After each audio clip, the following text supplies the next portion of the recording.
নোয়াখালী আমার মাটি, নোয়াখালী আমার ঘর, নোয়াখালী আমার ঘাটি, নোয়াখালী আমার জন্মভূমি।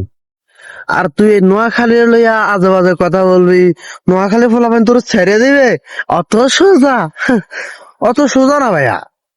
তোমার কর্মফল তোমাকে ভোগ করতেই হবে। তুমি যেই লেরার সাংবাদিক হও না কেন, সাংবাদিক হও না কেন, তোমার ভোগ করতেই হবে।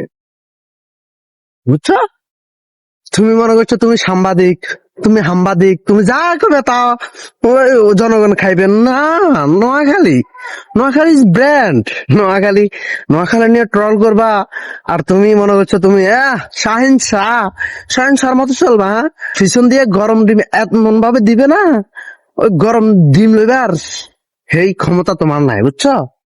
হ্যাঁ, এইভাবে তো অতি দ্রুত ভাবে ক্ষমা চাইছো, তবে ভবিষ্যতে আর এগুলো করার কোনো চেষ্টা করিও না। তাহলে আমাদের নোয়াখালীর যে এক্সপার্ট টিম গুলো আছে, সাইবার এক্সপার্ট টিম, ওগুলা তোমার সোশ্যাল মিডিয়াতে গায়েব করে দিবে। হ্যাঁ, সোশ্যাল মিডিয়া থেকে তোমাকে গায়েব করে দিবে। সো সাবধানে কথাবার্তা বইলো। হ্যাঁ, নোয়াখালী নিয়ে কথা বললো না। Noakhali is brand. নোয়াখালী নিয়ে কথা বলার ওই সাহস এখনো তোমার হয়নি। সবচেয়ে ধনী জেলা হচ্ছে আমরা, আর হালার ফকির নিয়ে আসে আমাদের সাথে টক্কর নেওয়ার জন্য হয়। আর হ্যাঁ, আর একটা কথা মাথায় সেভ করো, নোয়াখালী এবার বিপিএল এ আসবে ইনশাল্লাহ, এবং নোয়াখালী বিপিএল এর চ্যাম্পিয়ন হবে ইনশাল্লাহ।